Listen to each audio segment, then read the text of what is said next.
আজি কি লৈ আহিছোঁ চাওক, এয়া চাউল। এই চাউলত এটা দুটা কিবা আছে, মানে ধান কিবা পোক পৰুৱাও কেতিয়াবা থাকে, সেয়েহে বাচি পেলাই বোলো মানে টেমা এটাত ভৰাই থওঁ। আৰু তাকে অকলে অকলে বোলো কি হ'ব, আপোনালোককো এবাৰ চাওঁ সেই বুলি আহিলোঁ। আৰু এই চাউল এটা দুটা বাছোঁ। আৰু এয়া কি চাউল জানে, এয়া হ'ল জহা চাউল। আৰু জহা চাউল খাই কোনে কোনে ভাল পায় জনাবচোন দেই। আৰু মোৰ পেজটোৰ নাম জীৱনশৈলী দিলোঁ। মোৰ পেজটোত কিয় জীৱনশৈলী মই নামাকৰণ কৰিলোঁ, সেইটো আজি আপোনালোকৰ ওচৰত ক'বলৈ আহিছোঁ। জীৱনৰ বহু সমস্যা থাকে, কেতিয়াবা সেই সমস্যাবোৰ সমাধানৰ বাট দেখা নাপাওঁ।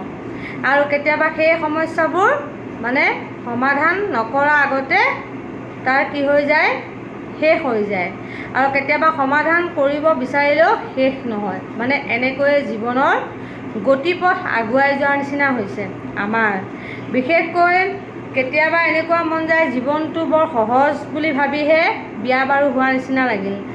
যেতিয়া আমি এই পৰ্যায়লৈ গতি কৰিলোঁ তেতিয়া লাগিল নহয়, জীৱনটো বহুত টান, মানে কঠিন, বহুত কঠিন। মানে তাত ভিতৰৰ ফালে আমি যেতিয়া আগুৱাবলৈ চেষ্টা কৰোঁ তেতিয়া আমাৰ জীৱনত সহজভাৱে কোনো বস্তুৱে ল'ব নোৱাৰোঁ।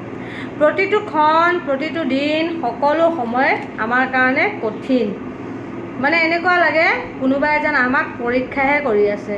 সেয়া কোনে পৰীক্ষা কৰিছে, কি কৰিছে সেয়া মই ভাবি নাচাওঁ, কিন্তু মই কি কৰোঁ, আগুৱাই যাবলৈহে চেষ্টা কৰোঁ। কোনে কি কৰে পিছত মই কেতিয়াও ঘূৰি চাবলৈ চেষ্টা নকৰোঁ।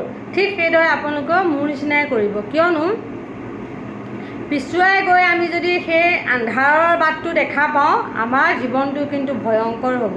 সেই আন্ধাৰৰ বাটত আমি কেতিয়াও খোজ মিলাব নালাগে। আমি সদায় পোহৰ বিচাৰিহে ঘূৰি ফুৰিব লাগে।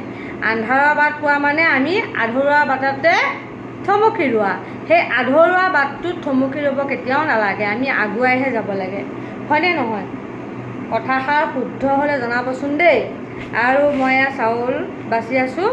জহা চাউলৰ ভাত যদি কোনোবাই খায় আহি যাব আমাৰ ঘৰলৈ সোনকালে, আৰু ধুনীয়াকৈ এসাঁজ মোৰ হাতেৰে ৰান্ধি খুৱাম দেই।